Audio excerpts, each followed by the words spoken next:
오늘 날씨가 많이 쌀쌀한데 그 쌀쌀한 날씨에도 불구하고 주님을 사랑하는 마음으로 이 자리에 오신 모든 분들을 주님의 이름으로 축복합니다. 오늘 말씀은 경건이라는 제목을 가지고 함께 나누기를 원하는데, 하나님께서 우리 삶 가운데 진정으로 원하시는 경건에 대해서 우리가 함께 나누고 묵상하는 시간을 갖고자 합니다. 제가 대학교 다닐 때 첫 학기가 되면은 항상 하는 것 중에 하나가 책을 사러 다닙니다. 요즘에야 인터넷 서점이 워낙 발전해서 싼 가격에 집에서도 책을 구입할 수 있지만, 제가 학교 다닐 때는 돈을 가지고 청계천에 있는 헌책방을 다니면서 책을 사야지만 싼 가격에 책을 많이 살 수가 있었습니다. 그래서 저희 어머니가 돈 10만 원을 주셔서 그 돈을 가지고 청계천을 하루 종일을 돌아다니면서 책 20권 정도를 샀죠. 그리고 집에 돌아오는데 지하철을 타고 오는데 책이 너무 무거워가지고 그걸 지하철 위에 있는 선반에다 올려놓은 거예요. 그리고 앉아서 졸면서 왔어요. 피곤해서 졸면서 왔는데 눈을 떠보니까 저희 집이 있는 지하철역에 기차가 딱 쓴 겁니다. 그래서 막 문이 닫히려고 하길래 후다닥 뛰어나왔어요. 근데 나와놓고 나니까 아차 싶은 겁니다. 왜냐하면 책을 다 놓고 나온 거예요. 그래서 되돌아가면서 문을 두들겼는데 문은 닫혀있고, 정말 이 지하철 벽을 치면서 아저씨를 목 놓아 외쳤는데 아저씨는 그냥 가버리시더라고요. 그래서 이 책이 너무 아까워가지고 밑에 있는 역무원 사무실에 와서 어떻게 하면 찾을 수 있겠습니까? 라고 얘기했더니 그게 지하철 2호선이에요. 그래서 서울을 한 바퀴 도는데 걸리는 시간이 2시간이니까 이 자리에서 2시간만 기다리면은 그 차가 올 테니까 찾아가거라, 이렇게 얘기를 하는 거예요. 근데 너무 마음이 급하니까 그럴 수가 없어서 더 빨리 찾는 방법은 없겠습니까? 라고 여쭤봤더니 역방향으로 1시간쯤 타고 가면은 그 지하철이랑 마주칠 테니까 그렇게 해보라는 거예요. 그래서 그렇게 했습니다. 그런데 책을 당연히 못 찾았죠. 한 3시간 동안 지하철역만 헤매다가 결국 책도 못 찾고 빈손으로 돌아왔습니다. 그래서 그 다음날 유실물센터라는 데 가가지고 혹시 책이 이만큼 들어온 게 없느냐라고 물어봤더니 없다는 거예요. 근데 그 책을 잊을 수가 없어서 매일같이 갔습니다. 그랬더니 한 달쯤 되니까 거기 계신 분이 막 화를 내면서 책을 찾으면 연락을 줄 테니까 오지 좀 말라고. 그래서 기다려다가 한 학기가 다 지났어요. 그래서 그 학기는 책 없이 보냈던 그런 기억이 있습니다. 그래서 나중에 제가 그 이야기를 한 권사님께 말씀을 드렸더니 저한테 권사님이 그러시는 거예요. 전도사님, 그건 아무것도 아니에요. 제가 알고 있는 한 애엄마가 있는데 이 애엄마가 애를 유모차에다 싣고 지하철을 타고 가는데 졸다가 그냥 애를 놓고 뛰쳐나왔다는 거예요. 그러고 나와보니까 아차 싶은 거죠. 다행히 옆에 있던 그 아주머니가 그 애를 잘 챙겨가지고 그 다음 역에 내려서 그 애를 잃어버리진 않았지만 큰일 날 뻔했다는 겁니다. 그래서 제가 그 얘기를 듣고 나서 한 가지 마음에 결심을 했는데, 물론 지하철에서 눈을 똑바로 뜨고 있어야 되겠지만 기차를 타거나 지하철을 탈 때 졸 때가 있죠. 그래서 혹시 졸게 되는 일이 생기면은 후다닥 내리지 말고 짐을 꼼꼼히 살핀 다음에 한두 정거장 더 가더라도 짐은 다 챙겨서 내리겠다라는 그러한 제 삶의 습관이 생겼습니다. 그래서 한 번은 그 서울에서 대전까지 KTX를 타고 가는데 그때도 졸았어요.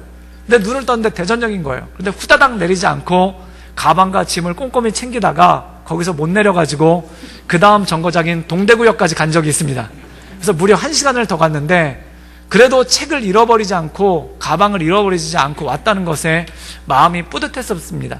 물론 그렇게 역을 놓치면은 시간도 한 2시간 정도 더 걸리고 돈도 2만 원 정도 더 썼는데, 가방을 잃어버리거나 또는 중요한 짐을 잃어버린 거에 비할 수 있겠습니까? 물론 세상을 살다 보면은 정확한 역에서 내리기도 하고 가방도 안 잃어버리면은 그게 제일 좋죠. 그런데 살다 보면은 불가피하게 생기는 그 급박한 상황이 있고, 또한 불가피하게 생기는 그러한 위기의 순간이 있습니다. 그때 무엇을 붙잡고 무엇을 포기해야 될지, 이것을 잘 아는 것이 지혜라는 것입니다. 근데 어떤 사람들은 너무 급한 나머지 포기해야 되지 말아야 될 것을 포기를 해버리고 붙잡지 않아도 되는 것을 붙잡다가 정말 중요한 것을 잃어버리는 일들이 삶 가운데 굉장히 많을 때가 있다라는 것이죠. 오늘 말씀 가운데 보면은 사도 야고보가 우리에게 이렇게 도전하고 있습니다. 야고보서를 다 읽어보면은 그 핵심 내용이 뭐냐면 행함이 없는 믿음은 죽은 믿음이라는 것입니다. 그렇다면 이 행함은 어디서부터 출발하는가? 우리가 흔히 행함이라고 하면은 몸으로써 뭔가 봉사하는 것, 또한 사람들에게 좋은 모습을 보여주는 것을 생각합니다. 그런데 놀랍게도 이 사도 야고보는 행함은 말에서부터 출발한다라고 얘기합니다. 즉 실수하지 않고 말하는 것, 온전하게 말하는 것이 경건의 시작이고 온전한 행함의 시작이다라고 말씀하고 도전하는 장면이 오늘 말씀 가운데 나와 있습니다. 우리 야고보서 3장 2절과 3절의 말씀을 우리 다 같이 한 목소리로 읽도록 하겠습니다.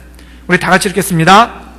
우리가 다 실수가 많으니 만일 말에 실수가 없는 자라면 곧 온전한 사람이라 능히 온몸도 굴레 씌우느니라. 우리가 말들의 입에 재갈 물리는 것은 우리에게 순종하게 하려고 그 온몸을 제어하는 것이라. 오늘 말씀 가운데 보면은 우리가 살아가면서 여러 가지 실수가 있다, 여러 가지 실수가 있을 수 있는데 실수하지 말아야 되는 것이 있다는 겁니다. 그게 뭐냐면은 말에 실수가 없다면, 우리 삶 가운데 여러 가지 실수가 있지만 말에 실수가 없다면 그는 온전한 사람이라는 겁니다. 그럼 왜 말이 중요한가? 그것에 대해서 야고보 사도는 비유를 들어서 이렇게 설명해요. 뛰어다니는 말이 있지 않습니까? 그 말을 길들일 때 제일 먼저 하는 게 뭐냐면 입에 재갈을 물리는 것입니다. 이 재갈을 물려야지만 야생마가 온전한 말로 길이 들여지죠. 그런데 말이 그것과 똑같다는 것입니다. 우리가 하는 언어가 그것과 똑같다는 것입니다. 뛰어다니는 말을 길들이기 위해서 그의 입에 재갈을 물려야 되는 것과 마찬가지로 우리가 온전한 삶, 경건한 삶, 그리고 우리의 믿음을 드러내는 그런 온전한 행함을 하기 위해서 제일 먼저 필요한 것이 있는데 그것이 바로 말의 경건. 말의 경건이란 무엇인고 하니 말을 실수하지 않고 잘하는 것이 중요하다는 것입니다. 어떤 분들은 이런 얘기를 하죠. 말만 잘하면 무슨 소용이 있습니까? 행함이 있어야지. 말만 번들으라면 무엇합니까? 행함이 있어야지 라고 얘기하십니다. 그런데 사람을 바라볼 때 그를 제일 처음에 인지할 수 있는 건 말이라는 것이죠. 예를 들어서 어떤 사람이 굉장히 예의가 바라요. 그런데 인사를 하지 않는다면 그 사람이 예의 바른 것을 어떻게 알 수 있겠습니까? 인사를 제대로 해야지만 이 사람은 예의 바르구나, 그걸 알 수 있는 것이죠. 그런데 온전한 경건을 가지고 있으면서 말을 함부로 한다든지 또한 말을 거칠게 한다든지 말에 실수가 많다면은 그의 삶 가운데 있는 온전한 경건을 어떻게 사람들에게 드러낼 수 있고 그것을 보일 수 있겠습니까? 또 어떤 분들은 이렇게 얘기하십니다. 내가 말이 거칠어서 그렇지 마음은 비단결이라고 얘기하십니다. 근데 그 비단결인 마음을 어떻게 할 수 있을까요? 말이 거친데 그걸 어떻게 할 수 있을까요? 또 어떤 분은 이렇게 얘기합니다. 내가 말은 비록 앞에서 험하게 하지만 뒤끝은 없는 사람이라고 얘기하십니다. 당연히 뒤끝이 없을 수밖에 없죠. 앞에서 하고 싶은 말 다 했는데, 앞에서 하고 싶은 말 아낌없이 다 했는데 뒤에 남을 말이 뭐가 있겠습니까? 앞에서 말 다 했으니까 뒤에 남는 것은 후회와 자책과 변명밖에 없죠. 원래 그건 아니고 이렇게 되는 거 아니겠습니까? 그런데 사도 야고보는 우리에게 말씀하고 있습니다. 말을 조심해라.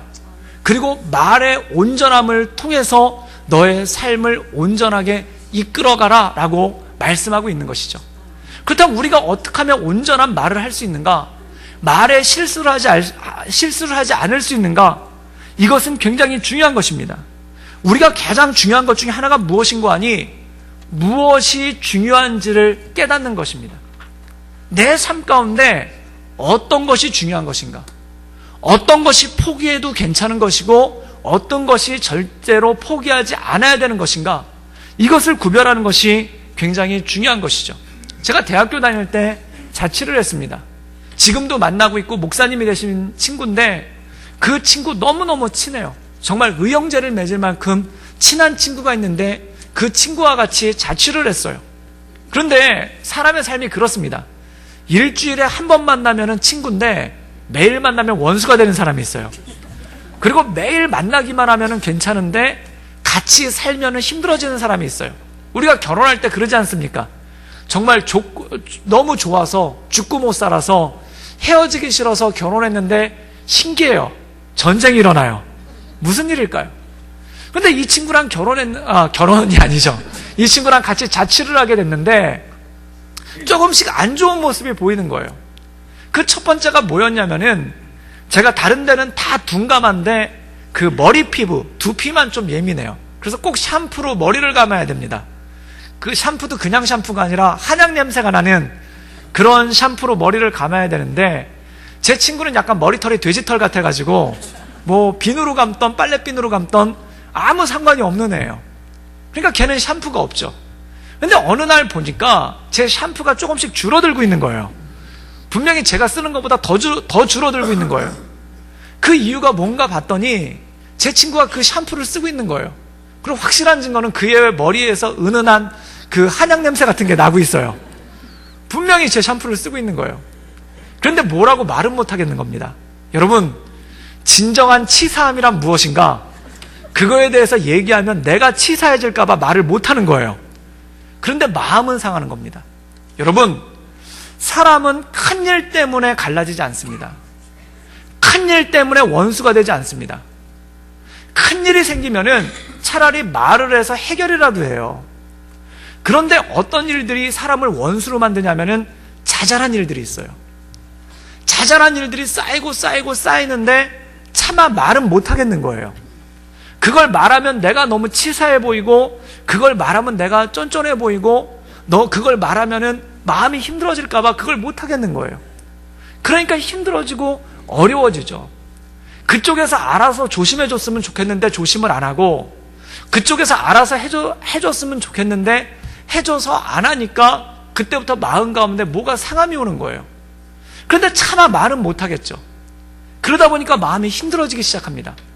그래서 저도 이 줄어드는 샴푸만큼 우정도 줄어들기 시작하고, 이 줄어드는 샴푸만큼 마음의 분노도 쌓이기 시작하는 거예요. 그때 어떻게 했는가? 기도를 했습니다. 사랑하는 여러분, 사소한 일에도 기도할 수 있기를 주님의 이름으로 축복합니다. 사람들이 큰 일에는 기도하는데요, 사소한 일에는 기도를 안 해요. 그러다 보면 실수를 합니다. 그래서 기도를 했는데 마음 가운데 이런 응답이 오는 거예요. 샴푸 값이 도대체 얼마인가? 이 친구가 제 샴푸를 썼을 때 제가 한 달 동안에 손해보는 샴푸의 금액은 얼마인가? 그걸 또 따져봤어요. 제가 깜짝 놀랐습니다. 저의 쫀쫀함에.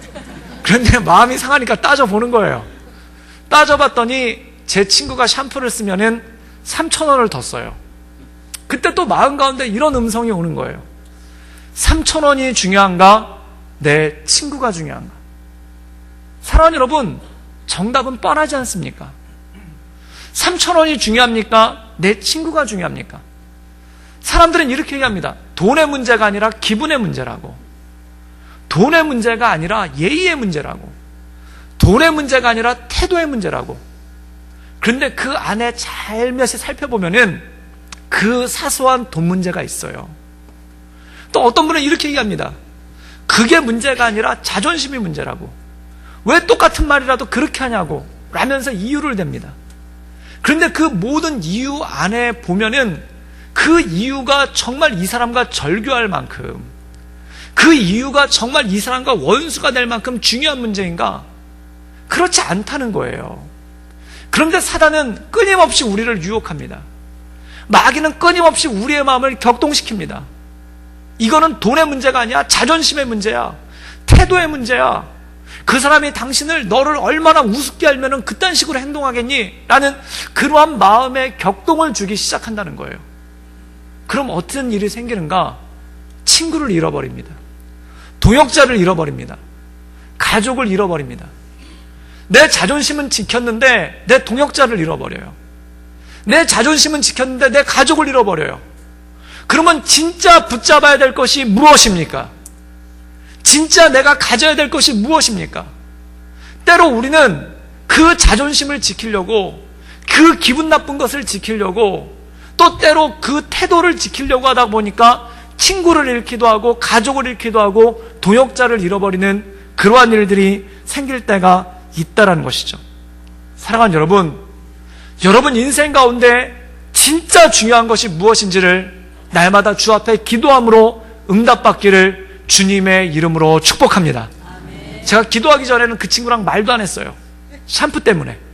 제가 기도하기 전에는 그 친구를 째려봤어요. 샴푸 때문에. 그런데 기도하고 나니까 그 마음이 가라앉는 거예요. 그러고 나서 저도 그 친구의 비싼 로션을 팍팍 스므로 통해 좀 더 위로를 얻기도 했습니다. 사랑하는 여러분, 우리 인생 가운데 진짜 중요한 게 무엇인가? 그것을 붙잡을 때 온전한 삶에 또한 온전한 말 가운데 나갈 수 있다는 것이죠. 우리 4절과 5절의 말씀을 계속해서 읽도록 하겠습니다. 우리 다 같이 읽겠습니다. 또 배를 보라.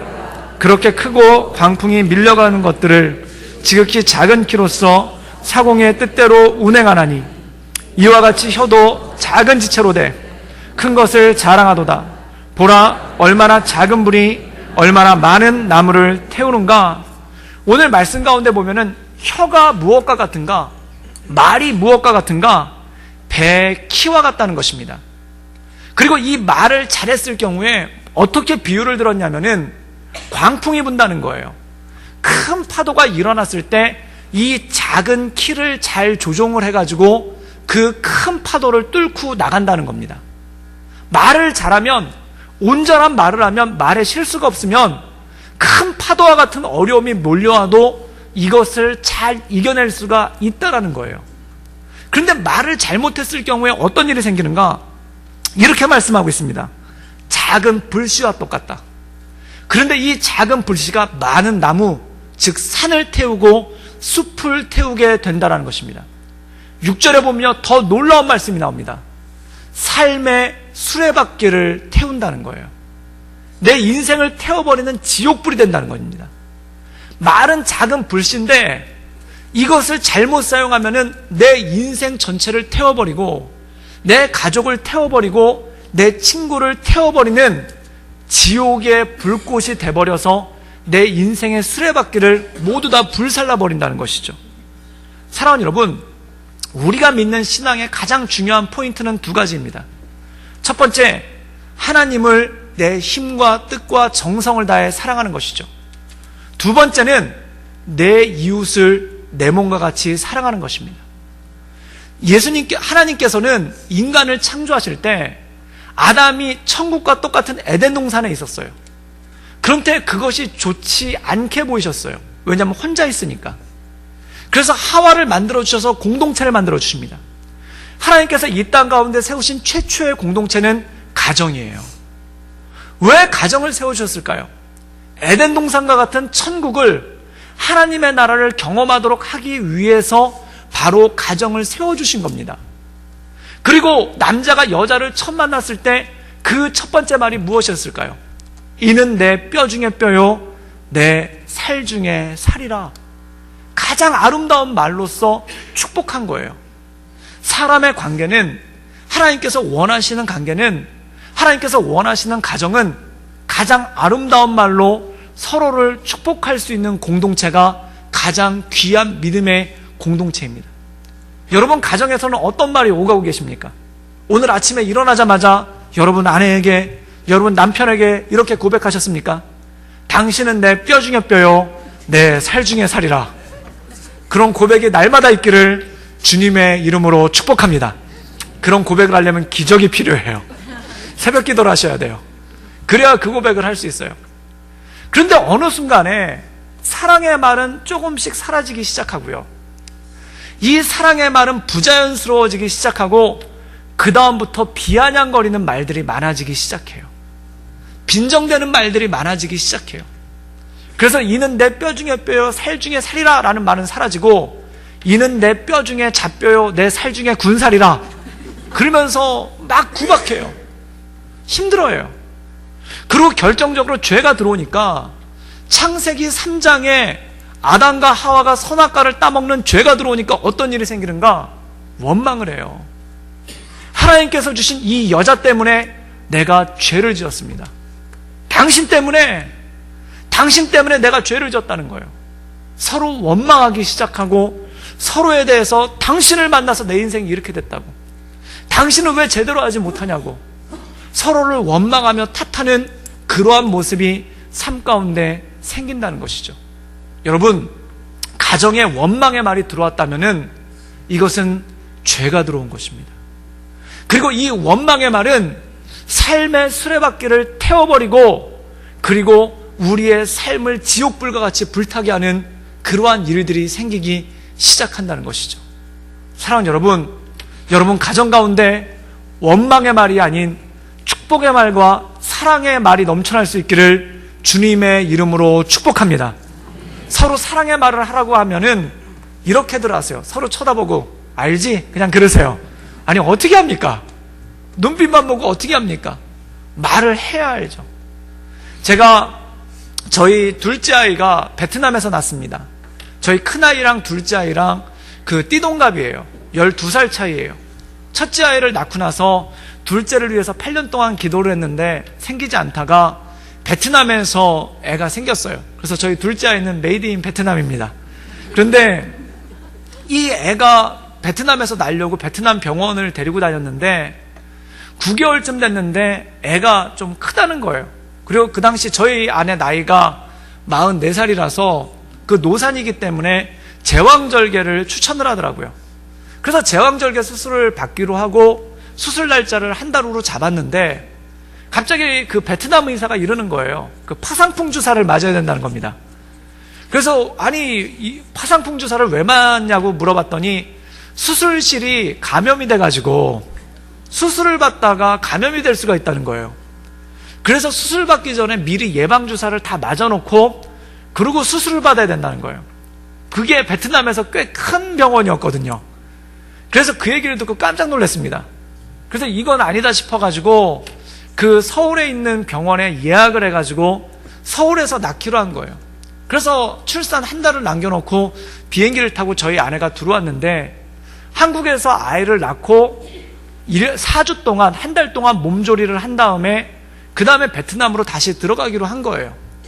그래서 제가 한국에 들어가가지고 저희 4주 된 작은 아이와 그리고 아직 몸조리가 끝나지 않은 제 아내를 데리고 이렇게 들어왔습니다. 근데 들어오는데 짐이 엄청나게 많은 겁니다. 왜냐하면 그 이유 중에 하나가 그 당시에 베트남에서 또 어떤 사고가 있었냐면은 어떤 사람이 애들 분유에다가 석고가루를 타가지고 팔았어요. 그래서 애들 8명이 죽는 일이 생겨가지고 그 가짜 분유 파동 때문에 또 한국에서 분유를 다 싸가지고 온 거예요. 그랬더니 이 짐이 애 분유와 애 옷까지와 또한 저희 아내가 아직 산후조리가 끝나지 않았으니까 그거를 산후조리를 해주는 도구와 보양식과 그걸 다 싸니까 짐이 한가득이에요. 엄청나게 많은 거예요. 근데 저희 아내는 아기를 안고 들어오고 몸조리도 안 끝났으니까 그 수많은 짐들을 제가 이고 지고 밀고 끌고 그러고 들어왔죠. 그래서 인천공항에서 그 짐을 붙이는데 깜짝 놀랐던 것 중에 하나는 어떤 분이 그 굴비 10마리를 갖다가 먹으라고 싸주셨는데 거기 그 짐 수화물 관리소에서 저를 부르는 거예요. 그래서 갔더니 그 생선 10마리가 엑스레이를 이렇게 줄 서서 통과하는 걸 보고 제가 마음 가운데 깜짝 놀랐던 적이 있습니다. 저게 뭐냐고. 어쨌든 그 수많은 짐을 가지고 베트남으로 들어온 거예요. 근데 베트남 공항이 인천공항처럼 크지가 않습니다. 그리고 짐을 찾는 데가 굉장히 좁아요. 그래서 이 짐을 실는 카트를 한쪽에다 밀어놓고 그리고 짐이 나올 때마다 제 짐을 찾아야 되는데 이 짐이 너무 많다 보니까 제가 어깨에 그 배낭을 메고 있었는데 그 배낭에는 우리 가족들 여권과 그리고 얼마간의 돈과 그리고 제 컴퓨터가 들어있었어요. 근데 이게 무거워가지고 그 카트 위에 있는 조그만 바구니 있지 않습니까? 걷다 올려놓고 짐을 꺼내고 있는데 짐을 다 꺼내가지고 카트 위에 올려놓으려고 갔더니 그 카트가 없어진 거예요. 배낭째로 다 없어진 거예요. 제가 비명을 질렀습니다. 그것도 2억 마일리 타국에서 여권을 잃어버린다는 것은, 그것도 베트남에서 여권을 잃어버린다는 것은 굉장히 끔찍한 일이에요. 그래서 거기서 소리를 질렀어요. 그랬더니 거기 공항 직원들이랑 대한항공 직원들이 와가지고 무슨 일이냐고. 그래서 제가 제 여권을 잃어버렸다고, 가방을 잃어버렸다고 그랬더니 옆에 있던 대한항공 직원이 이렇게 얘기를 하더라고요. 고객님 울지 마세요. 제가 울고 있었나 봐요. 그래가지고 1시간 동안 그 직원들이랑 같이 다니면서 찾았는데 누가 작정하고 가져갔는데 그걸 어떻게 찾겠습니까? 못 찾은 거예요.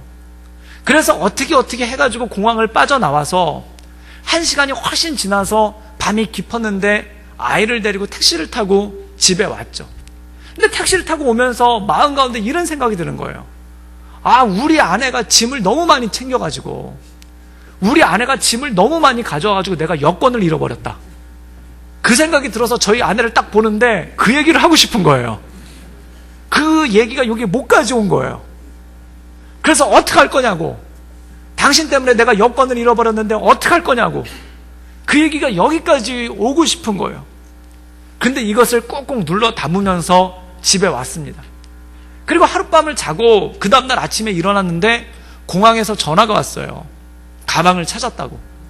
그래가지고 가서 열어봤더니 여권 그대로 다 있고요. 그리고 컴퓨터도 있고요.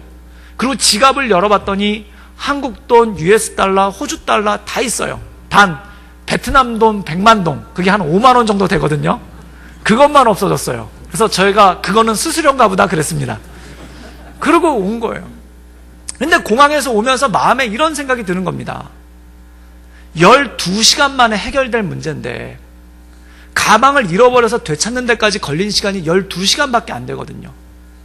12시간이면 해결될 문제인데 내가 만약에 그때 급한 마음에 아내에게 소리를 지르고 급한 마음에 당신 때문에 당신이 괜히 짐을 많이 챙기자고 해서 내가 여권을 잃어버렸잖아, 그러면서 제 아내를 원망하고 소리를 질렀다면은 제 아내 마음 가운데 있는 그 말은 얼마나 갈까요? 여러분, 때로 12시간이면 해결되는 문제인데 설령 그 여권을 잃어버렸다 하더라도, 가방을 못 찾았다 하더라도 영사관 가서 재발급받고 그러면 2달이면 해결되는 문제예요.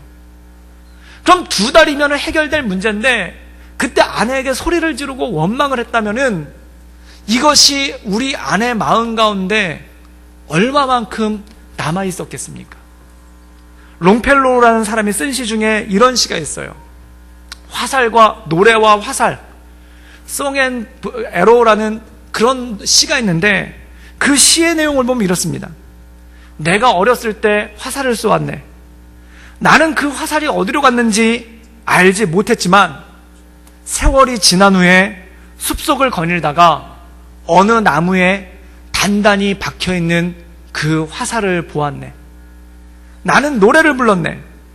나는 그 노래가 어디로 갔는지 알지 못했지만 세월이 지난 후에 내 아내의 가슴 속에 남아있는 그 노래를 보았네. 이런 시가 있습니다. 사랑하는 여러분, 여러분은 여러분이 사랑하는 가족에게 화살을 날리고 계십니까? 노래를 불러주고 계십니까? 말은요, 화살과 같습니다. 한번 박히면은 빠지지가 않아요. 그리고 뺀다 하더라도 자국이 남아요. 그것이 가족을 고통스럽게 만듭니다. 사랑하는 여러분, 내가 내 가족에게, 그리고 내가 사랑하는 지체들에게, 내가 사랑하는 동역자들에게 나는 화살을 날리고 있습니까? 노래를 불러주고 있습니까? 만약 이 화살을 날린다면은 이것은 내 가족 공동체에게 상처를 줄 것입니다. 내가 화살을 날린다면은 내 믿음의 공동체 사람들에게 상처를 주고 내 동역자들에게 상처를 줄 것입니다. 그래서 사도 야고보는 이렇게 말씀하고 있죠. 온전한 말은 광풍에서도 큰 배를 구해낼 수 있는 키와 같지만 온전하지 못한 말은 작은 불씨에 불과하지만 숲과 나무를 태우고 우리의 인생의 수레바퀴를 태워버리는 지옥불이 되고 말 것이다 라고 우리에게 권면하고 있습니다. 사랑하는 여러분, 가정은 무엇일까요? 가정은 하나님께서 우리로 하여금 하나님의 나라를 경험하도록, 에덴 동산을 경험하도록 주신 믿음의 공동체입니다. 또 교회는 무엇일까요? 교회 역시 하나님께서 우리에게 천국을 경험하도록 주신 믿음의 공동체입니다. 성경에 보면 하나님께서 만드신 공동체가 딱 2개예요. 창세기 2장의 가정, 그리고 사도행전 2장의 교회입니다. 이것을 통해서 하나님께서는 이 땅을 살아가는 우리가, 이 험한 세상을 살아가는 우리가 가장 귀한 에덴 동산과 같은 낙원, 하나님 나라와 같은 천국을 경험하는 장소로 가정과 교회를 허락해 주셨다는 것이죠. 이것을 우리의 부질없는 말 한마디로 깨어버린다면, 이것을 우리의 신중하지 못한 말 한마디로 깨어버린다면, 이것을 내 조절하지 못하는 감정으로 인해서 깨어버린다면 나중에 이것을 회복하는데 얼마나 많은 시간과 얼마나 많은 노력이 필요하겠습니까? 사랑하는 여러분, 지금 이 말을 하는 것이 중요한가? 하지 않는 것이 중요한가? 지금 내 분에 넘쳐서 이것을 하는 게 중요한가? 참고 하지 않는 게 중요한가? 그것은 너무나 명백한 일입니다. 사랑하는 여러분, 하나님 말씀 가운데 이 온전함을 지켜나갈 수 있기를 주님의 이름으로 축복합니다. 온전한 말을 통해, 하나님께서 주신 온전한 말을 통해 내 가정을 복되게 하고, 내 믿음의 공동체를 복되게 하고, 그리고 내 동역자들을 복되게 하는 그런 놀라운 역사가 우리의 삶 가운데, 저와 여러분의 삶 가운데 날마다 새롭게 일어나기를 주님의 이름으로 축복합니다. 기도하겠습니다.